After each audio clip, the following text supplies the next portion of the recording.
உன் மனசுல என்னடி நினைச்சிட்டு இருக்க? ஏன் தமயந்திய மரியாதை இல்லாம பேசுற?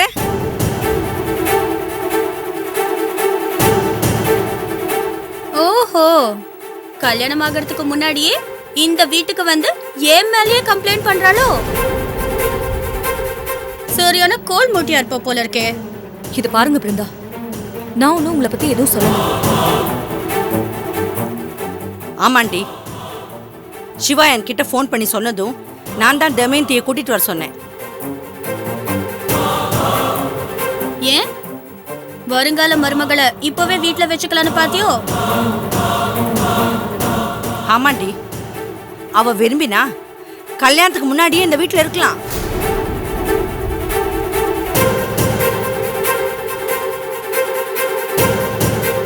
கல்யாணம் ஆன நீ புருஷனை மதிக்காம இங்க வந்து உட்காந்துருக்க. தேவையில்லாத பிரச்சனை எல்லாம் பண்ணிட்டு இருக்க. நாளைக்கு இந்த வீட்டுக்கு வரப்போறவ தமயந்தி. இன்னைக்கே வந்தா கூட தப்பில்லையே. என்ன மணி, இவ உனக்கு ஏதாவது மந்திரம் போட்டாளா? பெத்த மக என்ன தூக்கி எறிஞ்சிட்டு இவனை போய் தாங்கு தாங்கன்னு தாங்கிட்டு இருக்க. இத பாரு, நீ தமயந்திய மரியாதை இல்லாம அவ இவன் பேசுற. ஐயோ, தப்புதான் தப்புதான். அண்ணி வாங்க, அண்ணி உட்காருங்க. அண்ணி போதுமா? இவெல்லாம் என் கால் தூசுக்கு பெறுவாளா?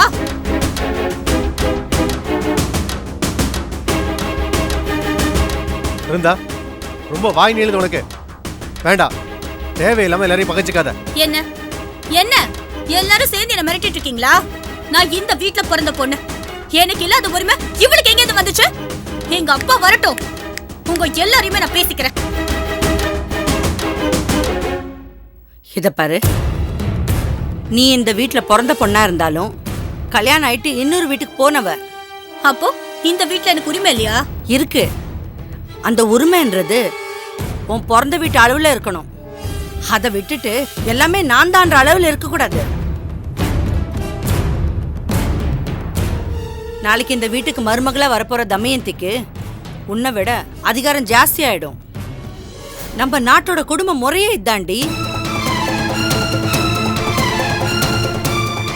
உன்னை விட, ஏன் என்னை விடவே உங்க அண்ணனுக்கு தமயந்தி தான் முக்கியமானவளா ஆயிடுவா.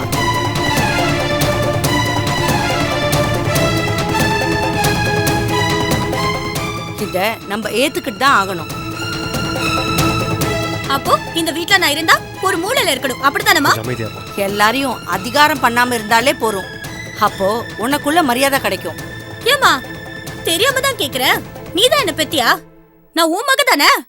எனக்கு சப்போர்ட் பண்ணாம யார ஒருத்திக்காக சப்போர்ட் பண்ணி பேசிட்டு இருக்க? இத பார், நீ என்ன தப்பு பண்ணாலும் ஏன் மகதான் வசத்தின்னு நினைக்கிற சராசரி தாய் நான் கிடையாது. எனக்கு உன்னை பத்தியும் தெரியும், தமயந்திய பத்தியும் தெரியும். வெறும் பணம் இருந்தா பத்தாதுடி. முறையா இந்த குடும்பத்தை நடத்த ஒரு பொண்ணு வேணும். எனக்கும் வயசாயிட்டே இருக்கு, மனசு சோர்ந்து போச்சு. இந்த வீட்டுல எனக்கு என்ன பொறுப்பு இருக்கோ நாளைக்கு அது தமயந்திக்கும்.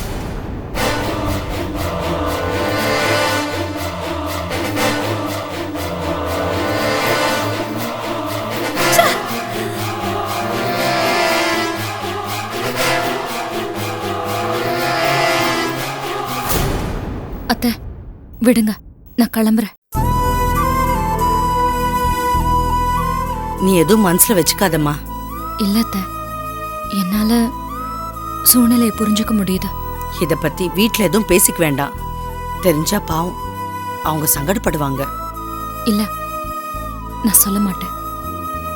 நான் கிளம்புறேன் அத்தை. சரிம்மா. அம்மா, நான் தமயந்தி போய் டிராப் பண்ணிட்டு வந்துடுறேம்மா. சரிப்பா, போயிட்டு வாம்மா. மச்சான், நீ ஆபீஸ்க்கு வரியா இல்லையா? வரேன்டா, டிராப் பண்ணிட்டு வந்துடுறேன். பைக் வேணுமா? வேணாம் வேணாம், ஆட்டோல டிராப் பண்ணிட்டு வந்துடுறேன். நீ இங்கே இரு. வா. வரேன். வாம்மா. நீ ஏதா சாப்பிடுறியாப்பா? இல்ல ஆண்டி, நீங்க ரெஸ்ட் எடுங்க. நான் சாப்பிட்டு தான் வந்தேன். சரி, நீ உட்காரு, சிவா வந்து. Okay aunty.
ஹாய் பிருந்தா.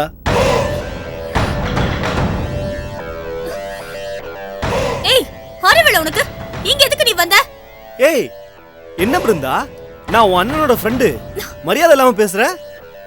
நான் எங்க அண்ணனுக்கே மரியாதை கொடுக்கறது இல்ல, அப்புறம் உனக்கு என்ன வேண்டிய கிடக்கு?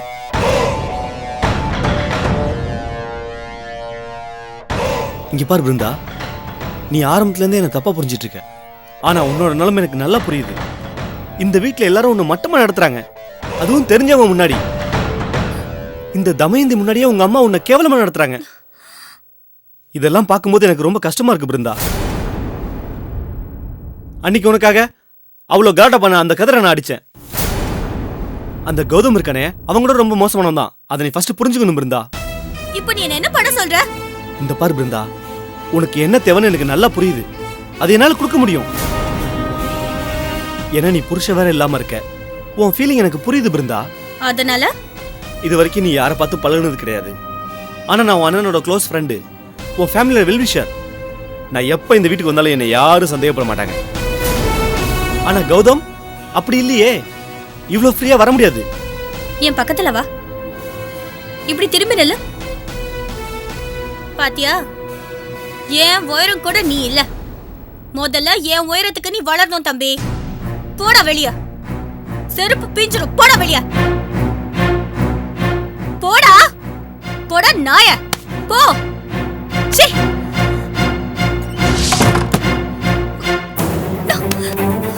ச்சே. கொண்ட கொண்ட நாயெல்லாம் வந்து என்கிட்ட பேசிட்டு இருக்கு.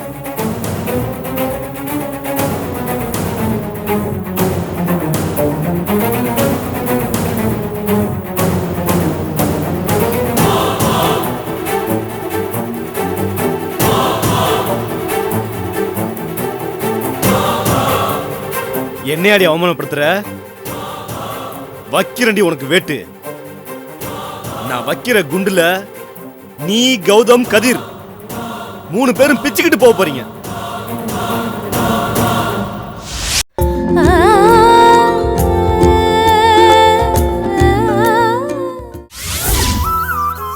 என்னக்கா சொல்ற? நாளைக்கு நான் ஜவாத மலை கிளம்புறேன். ஏன்க்கா? பண விஷயமா அருண்மொழி சாரை பார்க்க. அந்த வேலை முடிஞ்சா கல்யாணத்துக்கான பண பிரச்சனை இல்ல. அத மனசுல வச்சுதான் ஹரிகிருஷ்ணன் சார் எனக்கு 10 லட்ச ரூபாய் கொடுத்தாரு. மண்டபம் அட்வான்ஸ்னு மத்த செலவெல்லாம் முடிஞ்சிருச்சு. மீதி பணத்துக்கு என்னக்கா பண்றது? ஆமா, இன்னும் நகையும் எடுக்கல. அது பெரிய செலவாச்சே. அக்கா என்ன? நான் ஒன்னு சொல்லுவேன், நீ கோச்சுக்க கூடாது. என்ன சொல்ல? தமயந்தி கல்யாணத்துக்கு நகை எடுத்தாச்சுக்கா. என்ன சொல்ற? ஆமாக்கா, அன்னைக்கு சிவகுமாரோட அம்மா வந்து நகையை கொடுத்தப்போ நீ ஏத்துக்கலல்ல? ஆமா. அதுக்கப்புறம் ஒரு நாள் திடீர்னு அவங்க வீட்ல இருந்து போன் வந்தது. அப்பாவும் கிளம்பி போனாரு. அதான் அந்த பிருந்தா இருக்கால, அந்த சிவகுமாரோட பெரிய தங்கச்சி. தெரியும், சொல்ல. அவளும் அவங்க அப்பாவும் உடனே நகை எடுக்கணும்னு சொல்லிருக்காங்க. சிவகுமாரோட அம்மா நம்ம அப்பாவை தனியா அழைச்சிட்டு போய், ஏற்கனவே அவங்க பழைய நகைகளை கடையில கொடுத்து வச்சிட்டேன், அதுக்கு பதிலா புது நகையை வாங்கிக்கோங்கன்னு அப்பாவை சமாதானப்படுத்தினாங்க. அதனால அப்பாவும் வேற வழி இல்ல. ஏன் இப்படி முட்டாள்தனமா செய்யணும்? இப்படி பண்றதா இருந்தா நான் அன்னைக்கே சிவகுமார் அம்மா அந்த நகையை கொடுத்தப்ப வாங்கிருக்க மாட்டேனா? இதோ பாரு மணி, இந்த மாதிரி பண்றதுனால கல்யாணம் நடக்காது. நிக்கதான் சான்ஸ் நிறைய இருக்கு. அக்கா, என்னக்கா சொல்ற? பின்ன இது மட்டும் சிவகுமார் அப்பாக்கு தெரிஞ்சா என்ன ஆகும்? அவர் எப்படா இந்த சம்பந்தத்தை முடிச்சுக்கலான்னு பாத்துட்டு இருக்காரு. இந்த மாதிரி சூழ்நிலையில இப்படி பண்ண என்ன அர்த்தம்? அக்கா, இந்த விஷயம் அவங்க அம்மாவை தவிர வேற யாருக்கும் தெரியாதுக்கா. தெரியாதுன்றதுக்காக இதை நம்ம ஏத்துக்க முடியாது. அப்பா அவங்க வீட்டு நகையை வாங்கி அவங்க கிட்ட கொடுக்கறது தப்பு. இதுல நம்ம கேரக்டர் என்ன? அப்பாவுக்கு உடன்பாடு இல்ல, அந்த அம்மா தான். இதுக்கு பேரு இயலாம. எப்படியும் இந்த கல்யாணம் நடந்தா போதும்னு நினைக்கிற ஒரு மனப்பான்மை ரொம்ப தப்பு. உடனே இந்த நகையும் பணத்தையும் அவங்க கிட்ட கொடுத்தாகணும். எப்படிக்கா? வேற வழி இல்ல மணி, உடனே கொடுக்கணும், கொடுத்தே ஆகணும். இல்லக்கா, இதோட முடியலல்ல, இன்னும் மீதி செலவெல்லாம் இருக்கு. அதெல்லாம் முடிச்சுட்டு இதை பாத்துக்கலாம்ல. எப்படி மணி? நம்ம வீட்ல ரொம்ப சுயகௌரவம் பாக்குறது நீ தான் நினைச்சிட்டு இருந்த. நீ எப்படி பேசுற? வேற வழி இல்லக்கா, சூழ்நிலை அப்படி. சூழ்நிலை மாறினா நீயும் மாறிடுவியா? வேணாம் மணி, இந்த கல்யாணம் பண பிரச்சனையால நிக்காம இருக்க நான் என் உயிரை கூட கொடுக்க தயாரா இருக்கேன். ஆனா இந்த மாதிரி பிரச்சனையால நம்ம கௌரவம் போயிடக்கூடாது. அக்கா, நீ பார்க்க தான் அமைதியா விட்டு கொடுத்து போற மாதிரி இருக்க. ஆனா உன் மனசு இரும்புக்கா. சில நேரங்கள்ல இரும்பா இருக்கணும், சில நேரங்கள்ல நானெல்லாம் வளைஞ்சு கொடுக்கணும். அது அந்த இடத்தோட சூழ்நிலை. ஆனா நியாயமா நடந்துக்கணும். அதுதான் நான்.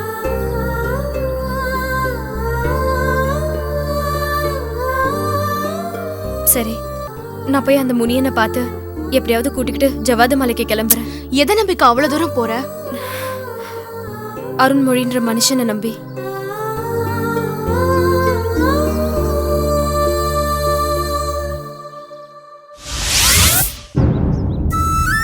கதிரு,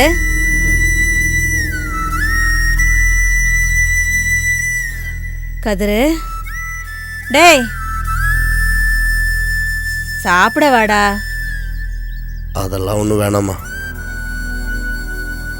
இங்க பாருடா, பேசாம அந்த பிருந்தாவை மறந்துட்டு நீ வேற கல்யாணம் பண்ணிக்கடா. அவளால தானே இந்த கையில உனக்கு அடிபட்டது.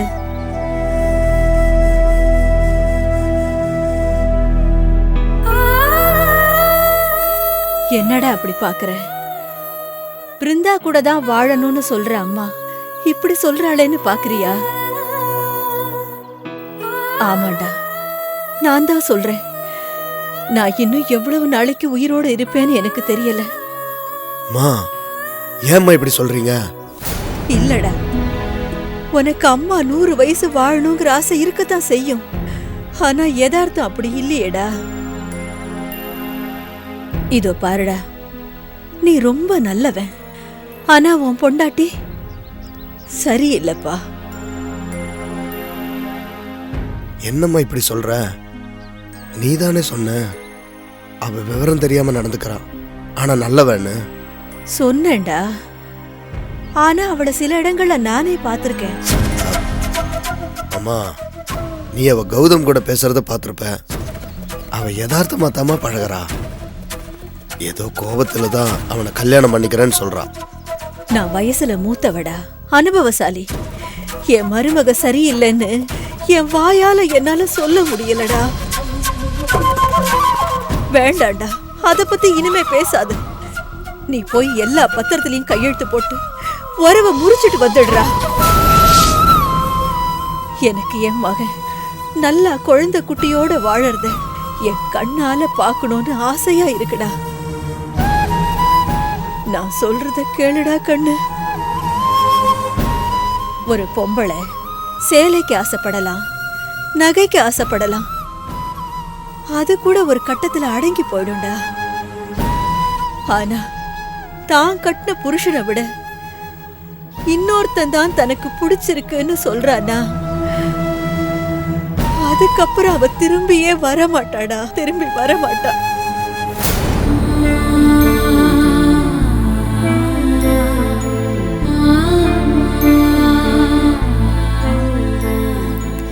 இந்த உலகத்துல நிறைய ஆம்பளைங்க இருக்காங்க. அவளுக்கு வேண்டியதெல்லாம் உன்ன மாதிரி ஒரு நல்ல புருஷன் இல்லடா. பணக்காரன், கோடீஸ்வரன், இஷ்டத்துக்கு சுத்துற மாதிரி ஒருத்தன் வேணாண்டா. போடா போ, எல்லாத்தையும் இத்தோட தலை முழுகிட்டேன்னு சொல்லிட்டு வா. அவளை விட்டு நீ முழுசா விலகிட்டாலே நல்லா இருப்படா, நல்லா இருப்ப. போடா போ. சரிம்மா.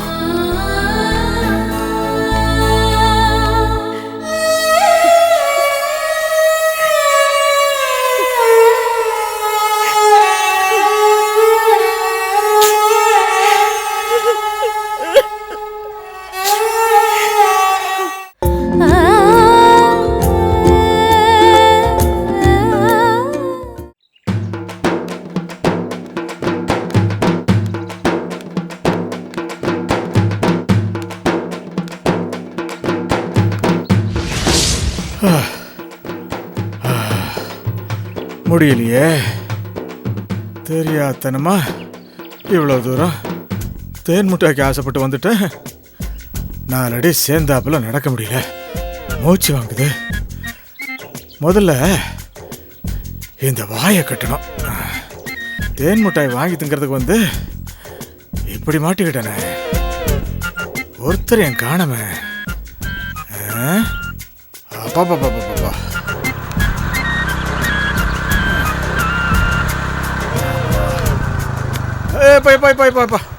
என்ன கொஞ்சம் ஏத்தி உண்டு அப்படி விட்டுறேன். சார் காமெடி பண்ணிட்டு இருக்கீங்க. இது லாரி இல்ல சார், 2 வீலரு.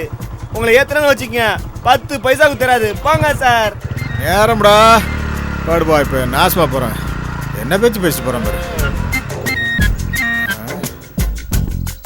என்ன பண்றது? யாராவது வரானான்னு பாப்போம். உட்கார கூட இடம் இல்லையே.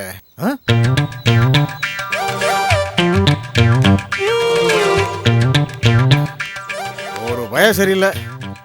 இப்படி இருந்தா எங்க நாட்டில் மழை தண்ணி இருக்கான்? அப்பா, ஒரு பயம் நிற்க மாட்டேங்கிறானே. எங்கேயாவது உட்காருவோம். அப்பா அப்பா, முட்டாய் மேல ஆசை வச்சு தப்பா போச்சு.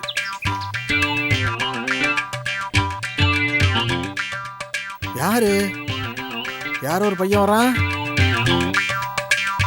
பறைக்கா பழுத்து உருண்டு திரண்டு வர மாதிரி இருக்கு. ஏ சங்குதி, சங்குதி, ஓ இங்க வாயா. என்ன ஓய் இங்க உட்காந்துருக்கேன்? நான் கூட ரொம்ப தூரத்துல இருந்து பார்க்கும்போது ரோட் ரோலர் ஏதோ பிரேக் டவுன் ஆகி இன்ன மாதிரில இருந்தது. கிட்ட வந்து பார்த்தா நீங்க இருக்கேள். ஏய் தயிரோட, நான் 150 கிலோ வெயிட்டு. அப்படியே உன் மேல விழுந்து பிறண்டன்னு வச்சுக்க, பரங்கி போன மாதிரி தெரிச்சு ஓடிடுவேன். கோச்சிக்காதீங்க ஓய். தனியா பார்த்தா நானே குண்டு, ஆனா உங்க பக்கத்துல நின்னா ஒல்லி மாதிரி தான் ஓய் இருப்பேன். என் பக்கத்துல யார் இருந்தாலும் கொசு மாதிரி தான்டா இருப்பாங்க. அதுவும் சரிதான். அப்படியே நகர்ந்து போனா உங்க ஆத்துக்கு எப்ப போய் சேருவேன்? என்னடா பண்றது? வீடு பக்கத்துல தான் இருக்கு, ஆனா நடந்து போய் சேரணும்னா 5 மணி நேரம் ஆகுமே. ஆனா பாண்டியன் சார், நேக்கு ஒரு சின்ன சந்தேகம். என்னையா? திடீர்னு நாய் துரத்திருத்தனா என்ன செய்வேன்? ஓட முடியாதே. ஓட மாட்டேன்டா. நாய் பக்கத்துல வர்ற வரைக்கும் வெயிட் பண்ணுவேன். பக்கத்துல நாய் வந்ததும் இந்த காலை தூக்கி ஒரே மிதி. அதுவும் இந்த காலால. சிங்கம் அடிச்சா 1.5 டன்னு, யானை முதிச்சா 500 டன்டா. ஐயோ வேண்டாம் ஓய், பார்த்தாலே தெரியுது. நான் அப்படியே கிளம்பிட்டோம் எங்க ஆத்துக்கு. ஏய் இரியா இரியா, இங்க வாயா. ஓய் கிட்ட வாயா, உன்கிட்ட ஒரு ரகசியம் இருக்கு. அதாவது என்ன கதைன்னா, அட பேசாம இருயா தயிரோட. வலிக்குது ஓய், வலிக்குது ஓய். ஐயோ வலிக்குது ஓய். என்னையா அது பொசு பொசுன்னு போண்டா மாதிரி இருக்க? என்ன ஓய், 5 யானையோட துதிக்கை போட்ட மாதிரி இருக்கு ஓய். சொல்றத கேளியா? செருப்பு ஓய். ஏன் ஓய் படுத்துறீர் என்ன? பூஜை பண்ற ஆம்பாரோட பூஜை பண்ற கை ஓய் அழுத்துது ஓய். விடு ஓய். என்ன நான் உன்ன பண்றேன்? இன்னைக்கு நான் முழிச்ச முகம் சரியில்லை. இல்லப்பா, வந்து மாட்டிட்ட ஓய். விடு ஓய். சொல்றத கேளு. என்ன ஓய் சொல்லணும்? என்ன இப்படி பொசு பொசுன்னு இருக்க பொம்பளை மாதிரி? ஏயா பொரியா, இங்க பாரியா, நல்லா பொசு பொசுன்னு இருக்கிறியா.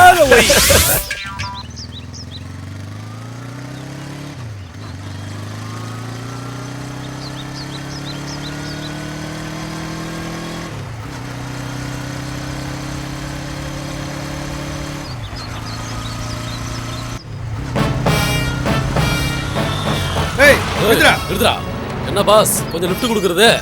ஏய் நான் கிண்டலா தலையா? யோ இல்லையான்றா? டேய் நம்மலாம் கேட்டா லிஃப்ட் கொடுக்க மாட்டாரா? பொம்பளை பசங்க கேட்டாண்டா சார் லிஃப்ட் கொடுப்பாரு. இந்த பாரு வேணாம். ஏய் என்னடா மிரட்டுற? பேசாம பிருந்தா மேடம் வாழ்க்கையில கிராஸ் பண்ணாம போயிடு. இல்ல அவ்வளவுதான் உனக்கு. யாரா உங்களை அனுப்புனது? அந்த லயன் கோவிந்தராஜா இல்ல கௌதமா? ஏய் உங்கள்கிட்ட சொல்றதுக்கு பயமா என்ன? கௌதம் சார் தான் அனுப்புனாரு. அவர் எவ்வளவு பெரிய ஆள் தெரியுமா? டேய் அவன் எவ்வளவு பெரிய ஆளா இருந்தா எனக்கு என்னடா? ஏய் போடா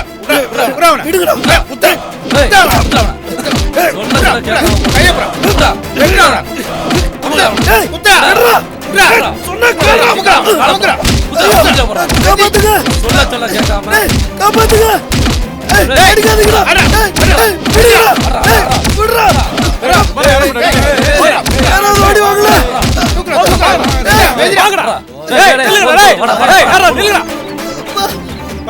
என்னப்பா எந்திரிப்பா எந்திரிப்பா என்னாச்சுப்பா பிரச்சனைங்களா எந்திரிப்பா எந்திரிப்பா எந்திரிப்பா பார்த்து பார்த்து யார்ப்பா அவனுங்க எதுக்கு அடிச்சானுங்க யாருன்னு தெரியல சார் திடீர்னு வண்டி வந்து- எடுத்துப்பா வா வா மெதுவாப்பா மெதுவா மெதுவா மெதுவா மெதுவா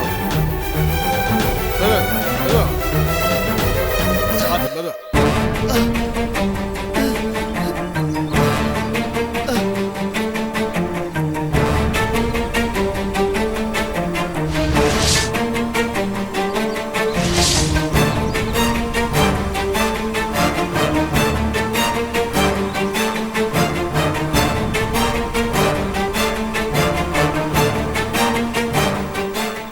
கதிரை பொறுத்த வரைக்கும் அவனை அடிச்ச ஆளுங்க கௌதம் அனுப்பதான் நம்பிக்கிட்டு இருக்கான். நாளைக்கு மட்டும் பிரச்சனை பெருசாச்சு கௌதம் லைன் பக்கம் வரவே முடியாது. அதுக்கப்புறம் அந்த பிருந்தாவை இந்த உயரத்தை வச்சு நான் மடக்கிறேன்டி. அடியே என்ன குள்ளன் நான் சொன்ன நான் குள்ளன் தாண்டி. ஆனா உன் மனம் கவர்ந்த கல்வண்டி.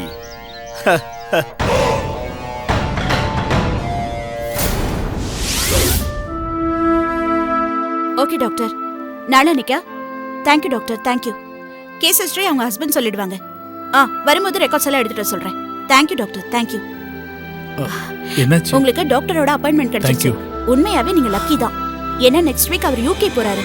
வரதுக்கு இன்னும் 1 மாசம் ஆகுமா? ஓ, நல்லதா போச்சு. ரொம்ப நன்றிங்க உங்களுக்கு தான். இதுல என்னங்க இருக்கு? சரி, இதுக்கு முன்னாடி ட்ரீட்மெண்ட் எடுத்த எல்லா ரிப்போர்ட்ஸ் வச்சிருக்கீங்களா? இருக்கு. என்ன இழுக்குறீங்க? ஒன்றும் இந்த மாதிரி ட்ரீட்மெண்ட் எடுக்கிறப்பெல்லாம், அதாவது யாழினியை ட்ரீட்மெண்ட் கூட்டு போகிறப்பெல்லாம் அவள்கிட்ட உண்மை நிலையை சொல்லி கூட்டு போகிறதில்ல. ஏன்னா அவள் இப்படி ஒரு சூழ்நிலையில் தான் நம்ம இருக்கோன்னு அவளுக்கு தெரியாமல் தான் நம்ம கூட்டு போயிட்டுருக்கோம். ஸோ அந்த ரெக்கார்ட்ஸ் எல்லாம் நான் வேற ஒரு இடத்துல கொடுத்து வச்சுருக்கேன். அதான் சரி, டாக்டரை பார்க்க போகும்போது கையில கண்டிப்பா எல்லா ரெக்கார்ட்ஸும் எடுத்துட்டு போயிடுங்க. இங்கே போனால் யாழினிக்கு சரியாயிடுமா? அவங்களுக்கு சரியாகணுங்கிறது தான் என்னோட ஆசை, ப்ரேயர் எல்லாமே. ஆனா யதார்த்தம் என்னங்கிறத டாக்டர் தான் சொல்லுவாரு. கவலைப்படாதீங்க, டாக்டர் ரொம்ப நல்ல அனுபவம் உள்ளவர். நிச்சயமா நல்ல ரிசல்ட் தான் கிடைக்கும். உங்களோட வார்த்தைகள் என் மனசுக்கு ரொம்ப ஆறுதலா இருக்கு. Thanks lot. எதுக்கு இதுக்கெல்லாம் தேங்க்ஸ்? எப்படியாவது யாழினி குணமாகணும், அதான் முக்கியம். யாழினிக்கு மட்டும் இந்த முறை குணமாயிருச்சுன்னா உலகத்திலேயே மிகப்பெரிய சந்தோஷம்னு எனக்கு வேற எதுவுமே கிடையாது டாக்டர். கண்டிப்பா குணமாவாங்க. தேங்க்யூ. ஒரு நிமிஷம். அம்மா சொல்லுங்கம்மா. சரி, அப்படியா? சரி, ஓகே. யாரு, அம்மாவா? ஆமா, எங்க அப்பா நான் பெரிய சமூக சேவைக்கா வரணும்னு அந்த மாதிரி சிந்தனை எல்லாம் எனக்கு கொடுத்து இந்த காட்டுக்கு அனுப்பி விட்டுட்டாரு. ஆனா எங்க அம்மா பாலூட்டி, சோறூட்டி, தாலாட்டி, இப்ப எப்ப கல்யாணம்னு சொல்லி டார்ச்சர் பண்றாங்க. ஏன் கல்யாணம் பண்ணிக்க வேண்டியதானே? கல்யாணமா? நானா? நீங்க வேறங்க. யார் என்ன கல்யாணம் பண்ணிப்பா? உங்களுக்கு என்ன குறைச்சல்? குறைச்சல் எதுவும் இல்லதா. ஆனா யார் என்ன கல்யாணம் பண்ணிக்கிட்டு இந்த மலையடி வாரத்துல வந்து கிடப்பாங்க சொல்லுங்க? அது புரியாம எங்க அம்மா என்ன போட்டு டார்ச்சர் பண்றாங்க. 2 நாள்ல இங்க வராங்களாம். அவங்களுக்கு ஒரு முடிவு தெரிஞ்சாகணுமா. என்ன பண்ண போறேன்னு தெரியல. சரி, என் கதை இருக்கட்டும். நீங்க யாழினியை கூட்டிட்டு ஊருக்கு போக ரெடி ஆகுங்க. ஆமா, யாழினி கிட்ட என்ன சொல்லி கூட்டிட்டு போவீங்க? இல்ல, என் கூட வெளியூர் போறதுன்னு சொன்னா அவ சந்தோஷமா உடனே கிளம்பிடுவா. அங்க போய் இந்த சூழ்நிலைகளா மாறி நல்ல ரிசல்ட் கிடைச்சா சந்தோஷம். கண்டிப்பா எல்லாம் நல்லபடியா நடக்கும். சேஃபா போயிட்டு வாங்க. உங்களுக்கு தான் நான் நன்றி சொல்லுவேன். தேங்க்யூ.